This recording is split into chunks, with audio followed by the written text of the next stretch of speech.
चाहिए। भागवत गीता में भगवान श्री कृष्ण कहते हैं, मन का बेचैन होना उसका स्वभाव है। हमारे मन को लगता है कि अगर वह अलग अलग बातों के बारे में सोचता रहेगा तो हमें आने वाली हर मुश्किल और मुसीबत से बचा लेगा, पर ऐसा होता नहीं है। हम अपने जीवन का काफी अधिक समय सोच विचार करके परेशान होने में निकाल देते हैं। क्या आप कौवे को कह सकते हैं कि कौ कौ की आवाज ना करें? या फिर क्या आप किसी मेंढक को कह सकते हैं कि वह पानी देखते ही छलांग ना लगाए? हमारे मन का भी कुछ ऐसा ही हाल है। जीवन में कुछ भी हो, अच्छा या बुरा, हमारा मन उस पर कौ कौ करने लगता है। कौ कौ से मेरा मतलब है चिंता करना, व्याकुल होना। कोई बुरी बात होती भी नहीं है, लेकिन मन परेशानी की ऊंची ऊंची लपटें लेने लगता है। कभी कभी तो मुझे ऐसा लगता है कि हम में से कई लोग सिर्फ परेशान होने के लिए ही जीते हैं। सारी परेशानी, पीड़ा और दुविधा अक्सर हमारे मन की बनाई हुई कहानियां होती हैं। इस बात को ध्यान रखें कि आपकी परेशानी सिर्फ आपके मन की एक स्थिति है। इससे छुटकारा पाने के लिए मन को शांत रखते हुए सही उपायों पर काम करना भी आपको ही करना होगा। अगर आप चाहते हैं कि आपका मन शांत हो, तो इसे मैं एक कहानी के माध्यम से समझाता हूं। एक सेठ के पास बहुत धन संपत्ति थी, किंतु फिर भी उसके मन को शांति नहीं थी। एक दिन किसी व्यक्ति ने बताया कि किसी नगर में एक साधु रहते हैं।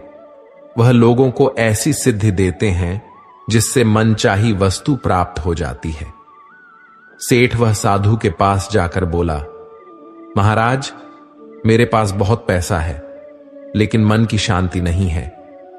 साधु ने कहा, बेटा, जैसा मैं करूं उसे चुपचाप देखते रहना। इससे तुम्हारे मन में शांति करने की युक्ति मिल जाएगी। अगले दिन साधु ने सेठ को कड़ी धूप में बिठाए रखा और स्वयं कुटिया में चले गए। सेठ गर्मी से बेहाल हो गया, मगर चुप रहा।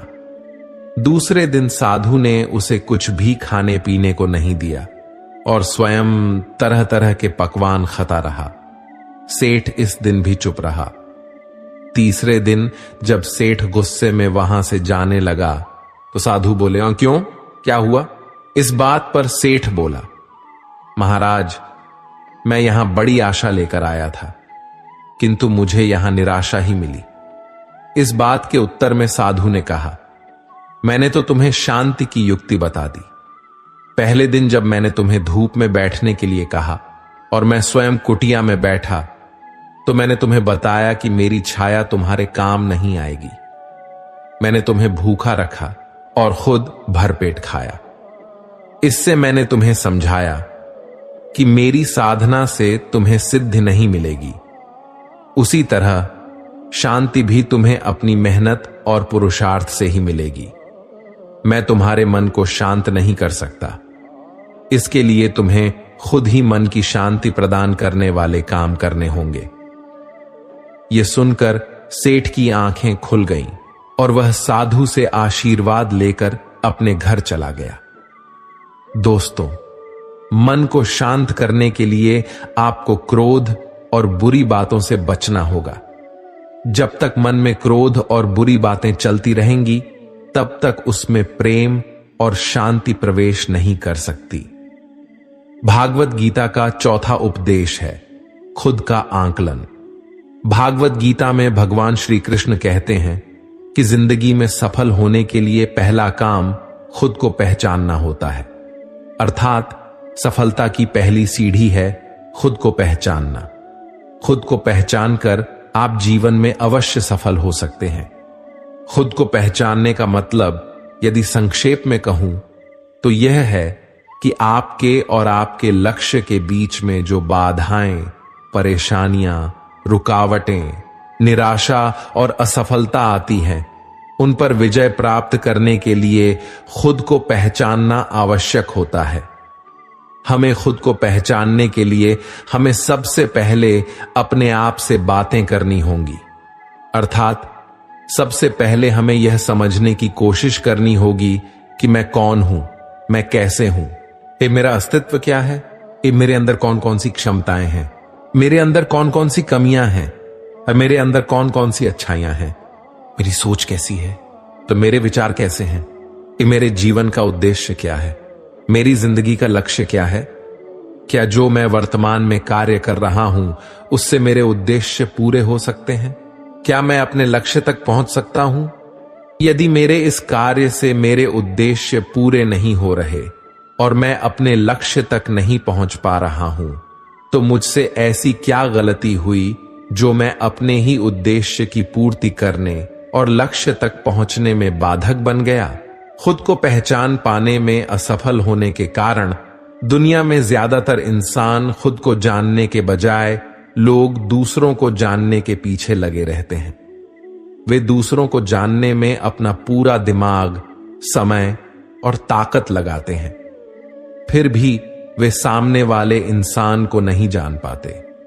यदि इंसान दूसरे को जानने के बजाय खुद को जानने में अपना पूरा दिमाग, समय और अपना पूरा ताकत लगा दे, तो वह कुछ ऐसा कर सकता है कि दुनिया उसके कदमों में होगी। उसे खुद भी पता नहीं चलेगा कि उसने ऐसा क्या कारनामा कर दिया। इसलिए उठो, जागो और अपने आप को पहचानो, अपनी ताकत को पहचानो, तभी आप इतिहास रच सकते हैं। भागवत गीता का 5वां उपदेश है खुद का निर्माण। श्री कृष्ण कहते हैं कि मानव जीवन अनमोल है, इस बात से कोई इनकार नहीं करता, परंतु यह भी विडंबना है कि इस अंश रूपी शरीर को हम उतना मान सम्मान नहीं देते जितना वास्तव में हमें करना चाहिए। यह सच है कि हम शरीर के ऊपरी सौंदर्य की चिंता बहुत करते हैं, किंतु इस शरीर के भीतर बैठे ईश्वर और उसके निवास रूपी मंदिर के प्रति कभी सचेत होना ही नहीं चाहते। इसी कारण हम भौतिक सुख दुख के चक्रव्यूह में उलझे रहते हैं और खुद के निर्माण के प्रति लापरवाह बने रहते हैं।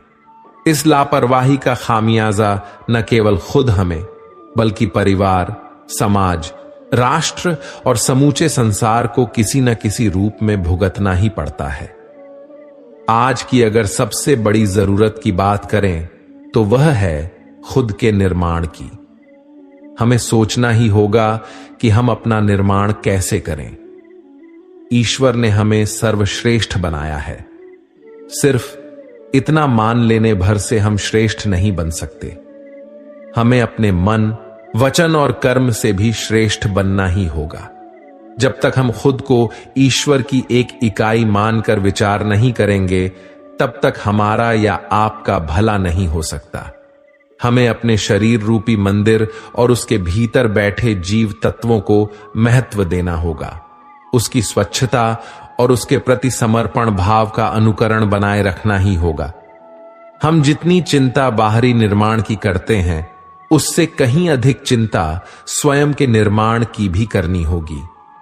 इसके लिए हमें सिर्फ अच्छाइयों और सकारात्मक बिंदुओं पर ही ध्यान केंद्रित करना होगा। हमें अपने और दूसरों के अच्छे गुणों पर ध्यान देना होगा। हम सभी सर्वशक्तिमान परमात्मा की संतान हैं। शक्तिशाली परमात्मा के सारे गुण हमारे अंदर विद्यमान हैं। उन शक्तियों का सही प्रयोग करके हम अपना निर्माण कर सकते हैं और अपना सुंदर निर्माण के साथ ही हम अपने परिवार, समाज, राष्ट्र तथा पूरी सृष्टि का निर्माण कर सकते हैं। आइए आज हम अपने जीवन के स्वनिर्माण की पहली सुबह मानकर जुट जाएं और सबसे पहले खुद के निर्माण के लिए प्रयास करें। विश्वास कीजिए, असंभव जैसा भाव संभव की सबसे बड़ी बाधा है। इसलिए असंभव को ताले के अंदर बंद कर सिर्फ संभव के मंत्र का मंत्र उच्चारण कीजिए। याद रखें, आपकी पहचान केवल आप नहीं है, आपका व्यक्तित्व और कृतित्व ही आपको रेखांकित करेगा।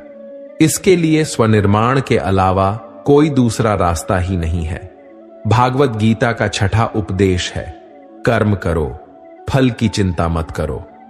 श्री कृष्ण ने भागवत गीता में कर्म और फल के बीच एक संबंध बताते हुए कहा है कि हमें कर्म करना चाहिए लेकिन फल की चिंता नहीं करनी चाहिए। यह इसीलिए है क्योंकि हम अपने कर्म फल के बारे में पूर्वानुमान लगा सकते हैं, लेकिन फल निश्चित नहीं होता है। इसीलिए फल की चिंता करना निरर्थक है और इससे हमें अत्यधिक चिंता और तनाव का सामना करना पड़ता है। श्री कृष्ण आगे कहते हैं कि कर्म करना हमारा कर्तव्य है, लेकिन हमें कर्म फल के बंधन से मुक्त होकर कर्म करना चाहिए। कर्म फल की चिंता से हम अपने कर्तव्य को सही ढंग से नहीं निभा पाते और फल की अपेक्षा करते हुए अपने कर्तव्य को भूल जाते हैं।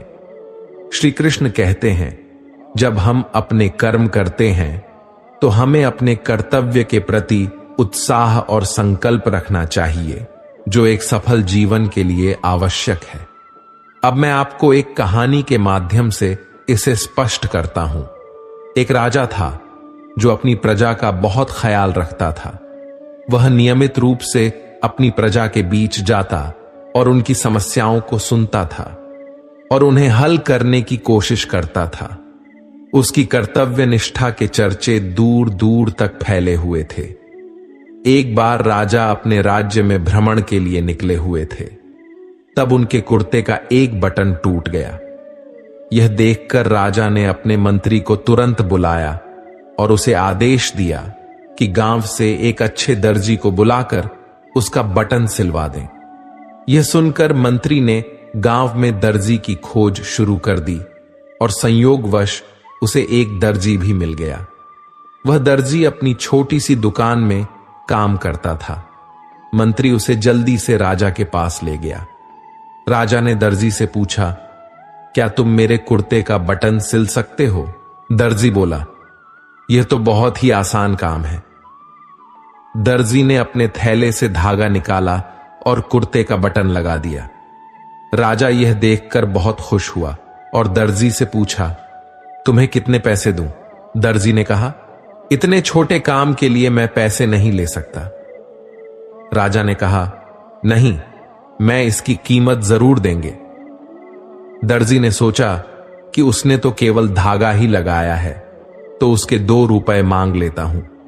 लेकिन फिर दर्जी ने सोचा कि कहीं राजा यह न सोचे कि मैं इतने से काम के 2 रुपए तो गांव वालों से कितना पैसा लेता होगा। यह सब सोचकर दर्जी ने कहा, जो आपकी इच्छा हो वह दे दीजिए। यह सुनकर राजा ने अपनी हैसियत के अनुसार दर्जी को 2 गांव देने का फैसला किया। राजा ने कहा, कहीं समाज में उसका रुतबा छोटा ना हो जाए, इसलिए वह दर्जी को इतना बड़ा इनाम दे रहा है। दर्जी मन ही मन सोचने लगा कि कहां वो 2 रुपए मांग रहा था और अब वह 2 गांवों का मालिक बन गया। दोस्तों, हम सभी अपनी क्षमता के अनुसार सोचते हैं, लेकिन भगवान हमें अपने हिसाब से सब कुछ देते हैं। हम छोटा मांगते हैं, कई बार भगवान हमें उनके देने की क्षमता के अनुसार कुछ बड़ा दे देते हैं। इसलिए श्री कृष्ण ने भागवत गीता में कहा है कि कर्म करो, फल की इच्छा मत करो, और यही इस कहानी का सार भी है। भागवत गीता का 7वां उपदेश है, लक्ष्यों को हमेशा याद रखें। भागवत गीता में श्री कृष्ण कहते हैं, किसी भी लक्ष्य को निर्धारित करने से पहले खुद से 3 सवाल करें। पहला, आप उस काम को क्यों करना चाहते हैं? दूसरा, इसका क्या परिणाम होगा? तीसरा, क्या आपको इसमें सफलता मिलेगी? यदि इन तीनों सवालों के जवाब आपको आश्वस्त करते हैं, तभी उस लक्ष्य की ओर कदम बढ़ाएं। अपने लक्ष्य के लिए बनाई गई रणनीति के बारे में कभी किसी को न बताएं। गुप्त रूप से उस दिशा में मेहनत करते रहें। यदि आपके लक्ष्य के मार्ग में कोई विपत्ति आए तो उससे घबराकर लक्ष्य को बीच में ना छोड़ें। धैर्य के साथ उसका सामना करें और लक्ष्य के प्रति सकारात्मक सोच के साथ प्रयास जारी रखें। याद रखें, जरूरी नहीं कि जैसा आपके साथ पहले हुआ है वैसा ही भविष्य में भी हो। आपके भविष्य को संवारने की गुंजाइश हमेशा आपके हाथ में होती है। हमारे आसपास कुछ लोग होते हैं जो तेजी से सफल हो जाते हैं और जिंदगी में आगे बढ़ जाते हैं। वहीं कुछ लोग लाख कोशिश के बाद भी जिंदगी में सफल नहीं हो पाते। उन्हें सबसे पहले अपने लक्ष्यों को तय करने की जरूरत होती है ताकि पता चल सके कि किस दिशा में आगे बढ़ना और मेहनत करना है। जिंदगी में सफल होने के लिए अगर लक्ष्य तय करने में दिक्कत होती है तो इन बातों को हमेशा याद रखें। आप दूसरों के मुताबिक लक्ष्य चुनने की बजाय अपने हिसाब से लक्ष्य को चुनें।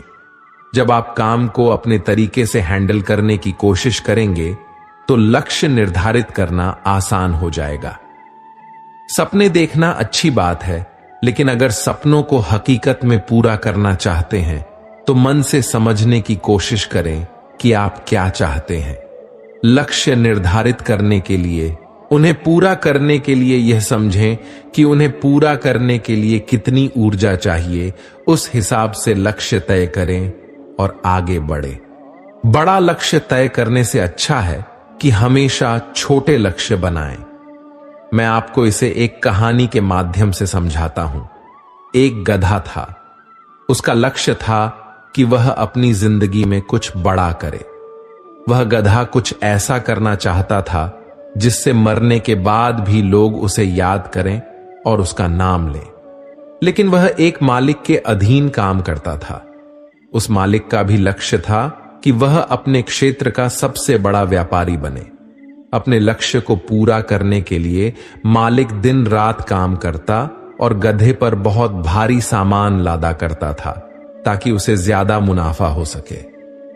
गधे को हमेशा डर रहता था कि कहीं वह अपने काम में असफल ना हो जाए और उसे खाने के लाले ना पड़ जाएं।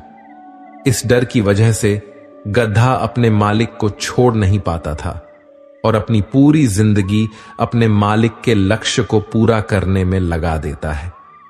जब गधा बूढ़ा हो जाता है तब उसका मालिक उसे जंगल में मरने के लिए छोड़ देता है। जब वह गधा मरने वाला होता है तो अपनी जिंदगी के बारे में सोचकर मन ही मन पछताता है। वह सोचता कि क्या होता अगर मैंने एक बार प्रयास किया होता, शायद मेरी जिंदगी कुछ और हो सकती थी। अगर मैंने हिम्मत दिखाई होती तो आज मैं कहीं और होता।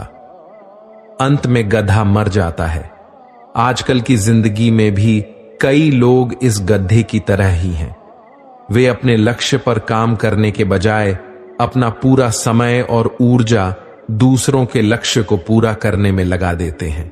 वे अपनी काबिलियत के बावजूद संतुष्ट हो जाते हैं।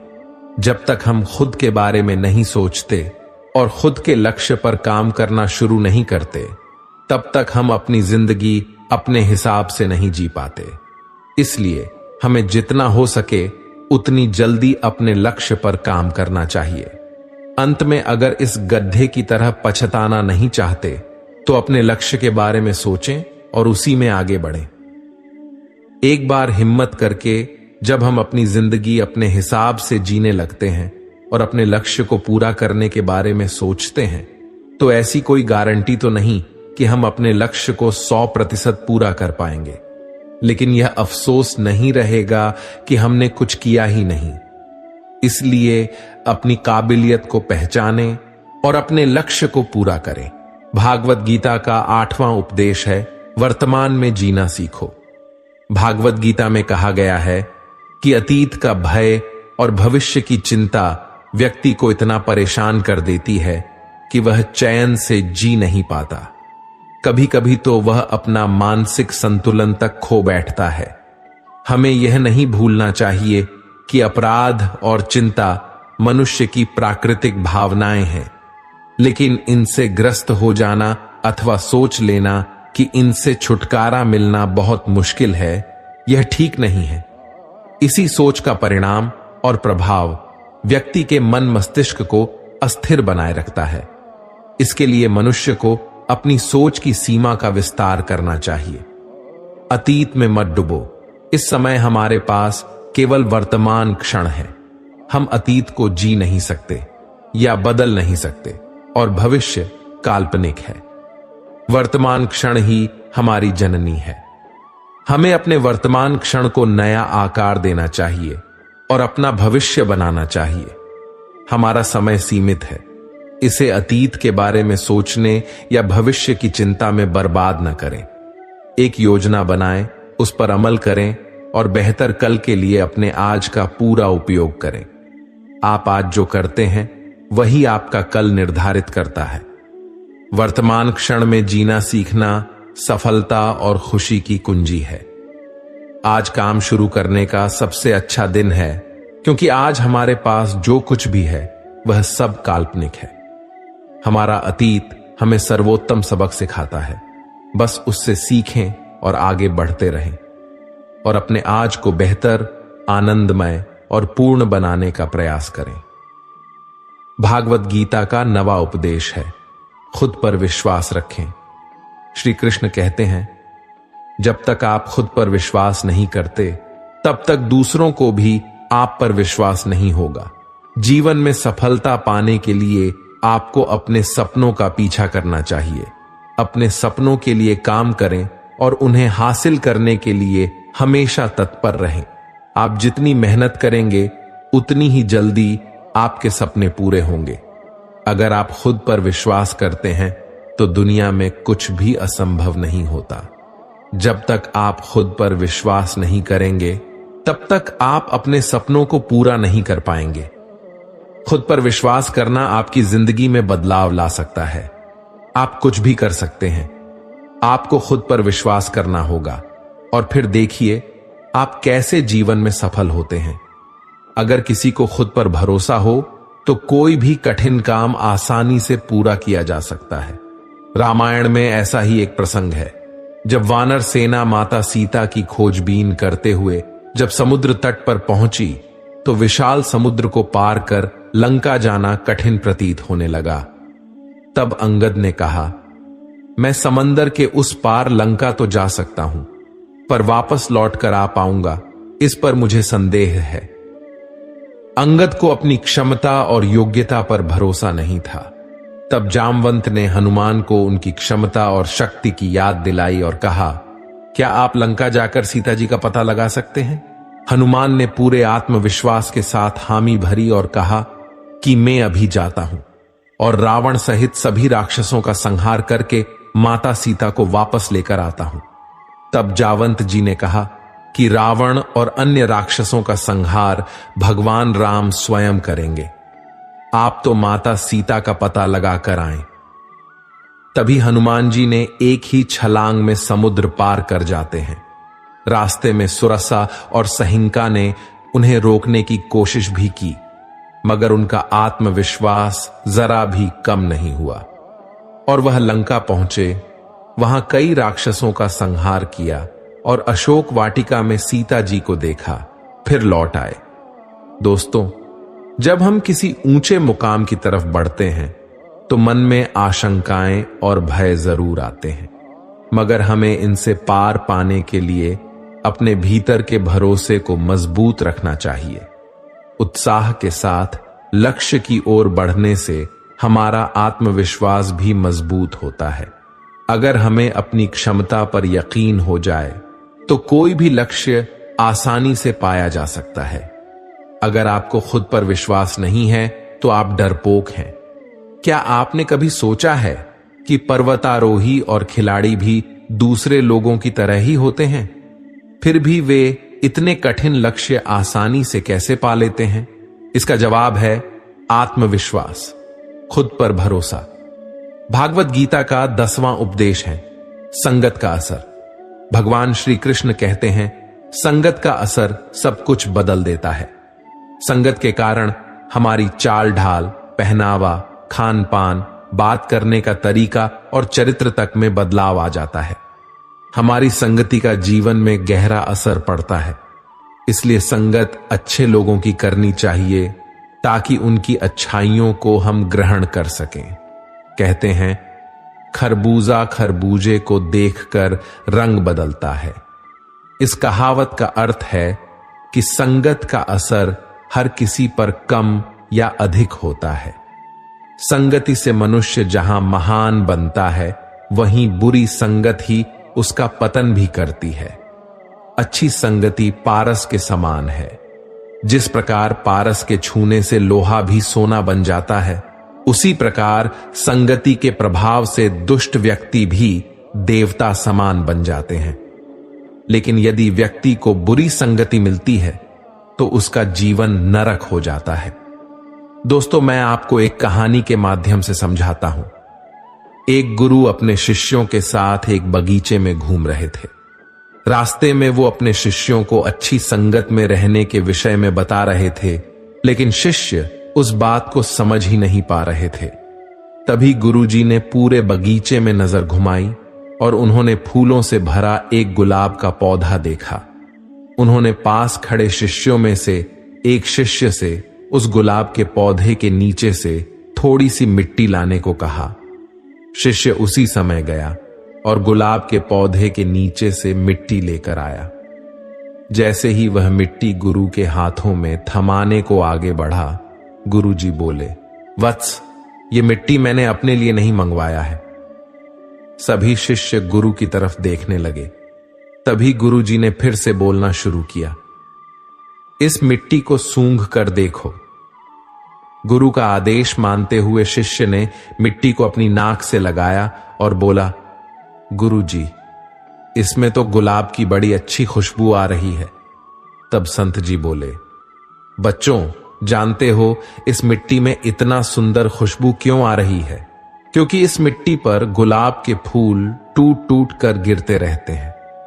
धीरे धीरे ये उसी मिट्टी के साथ घुल मिल जाते हैं, तभी मिट्टी में भी गुलाब की खुशबू आने लगती है। ऐसा ही हमारे जीवन में होता है। जब हम अच्छे लोगों के साथ रहते हैं तो उनकी अच्छी बातें हमारे अंदर आने लगती हैं। जैसे गुलाब के पंखुड़ियों के पास रहने के कारण उस मिट्टी में से गुलाब की खुशबू आने लगी है। उसी प्रकार जो व्यक्ति जैसे व्यक्ति के साथ रहता है, उसमें वैसे ही गुण दोष आ जाते हैं। दोस्तों, हमें हमेशा अपनी संगति अच्छे लोगों के साथ रखनी चाहिए, जिससे हम भी एक अच्छा इंसान बन सकें। भागवत गीता का 11वां उपदेश है अधूरा ज्ञान। श्री कृष्ण कहते हैं, ज्ञानी और अज्ञानी व्यक्ति को आसानी से समझाया जा सकता है, लेकिन अर्धज्ञानी व्यक्ति को स्वयं ब्रह्मा जी भी नहीं समझा सकते। अधूरा ज्ञान खतरनाक होता है। ऐसा ज्ञान किसी काम का नहीं होता, जिसकी वजह से किसी भले इंसान का नुकसान होता है। अधूरा ज्ञान किस तरह नुकसान पहुंचा सकता है, आपको एक कहानी के द्वारा बताता हूं। पुराने समय में एक सेठ का व्यापार बहुत अच्छा चल रहा था। उसने आसपास के गांवों में भी अपना व्यापार बढ़ाने की योजना बनाई। एक व्यक्ति सेठ के पास गया और बोला कि वह साझेदार बनना चाहता है। सेठ को व्यापार बढ़ाने के लिए एक साझीदार की जरूरत थी।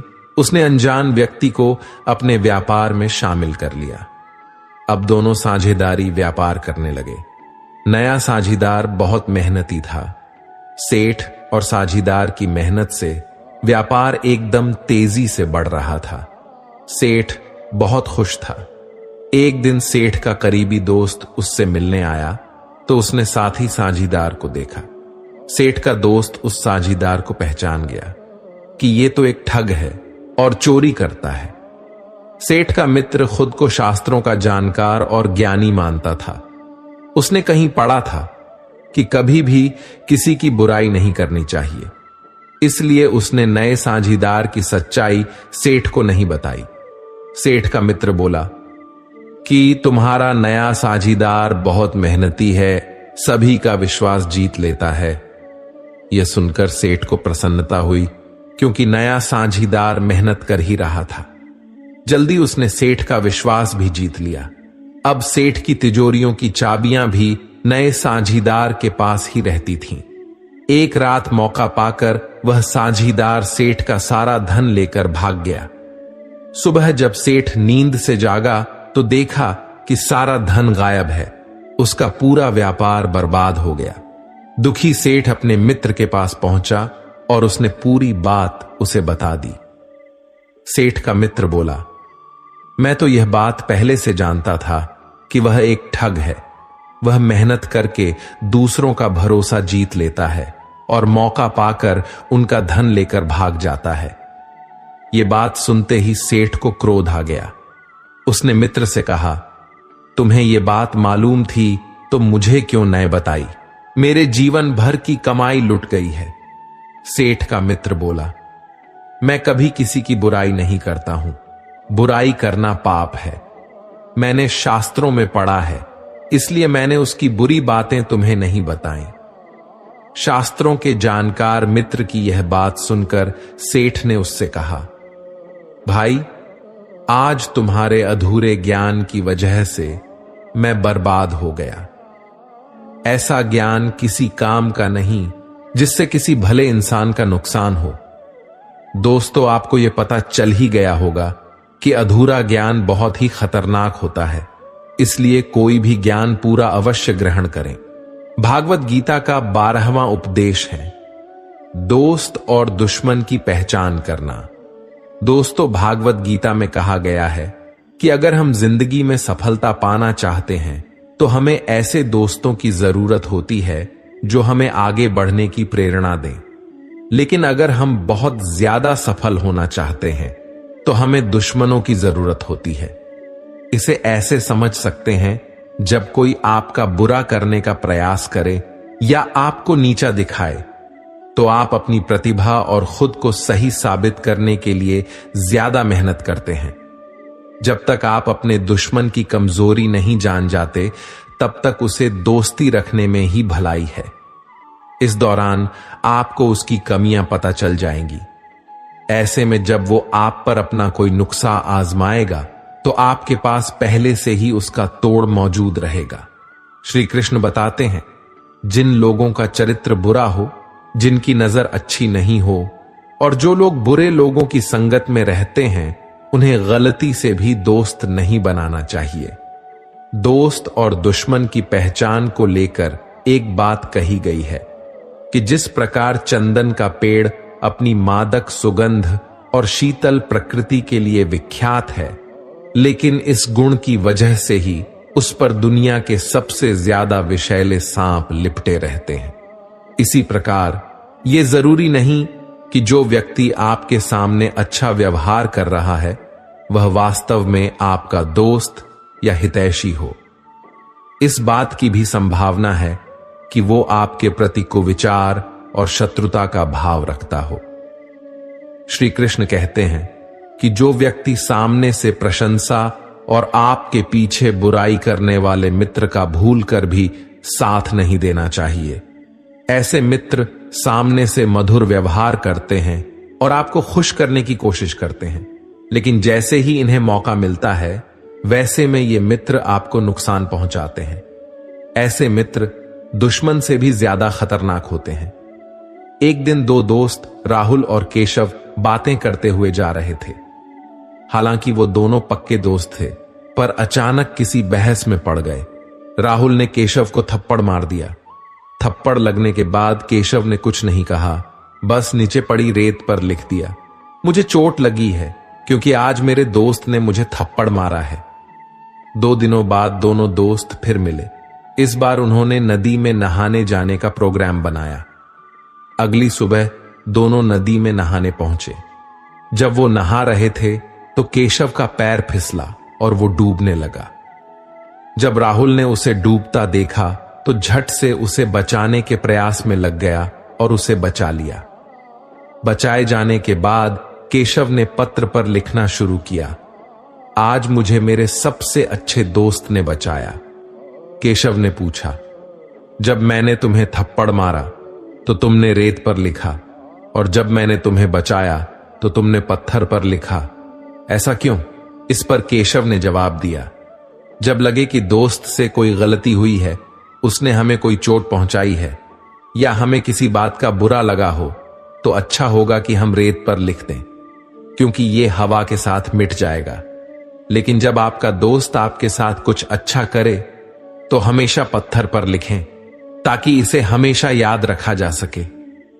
दोस्तों, जहां दोस्ती होती है, प्यार होता है, वहां थोड़ी बहुत बहस और लड़ाई भी होती है। यदि उस बात को हम अपने दिल पर लगा लें तो फिर दोस्ती या कोई भी रिश्ता कैसे चल पाएगा। एक दोस्त आपसे लड़ भी सकता है, आपके लिए लड़ भी सकता है।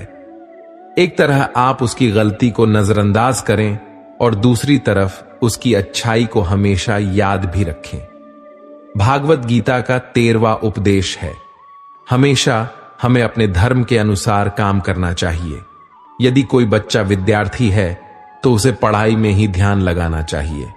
सैनिक को अपने देश की रक्षा, राजा को अपने प्रजा की रक्षा, माता पिता को अपने संतानों को प्रेम, बच्चों को अपने बूढ़े मां बाप की सेवा तथा शासक को शासन करना चाहिए। दोस्तों, ये कहना चाहते हैं कि हर व्यक्ति अपने कर्म यानी अपनी ड्यूटी को सही रूप से करेगा तो इस समाज में हमेशा संतुलन बना रहेगा।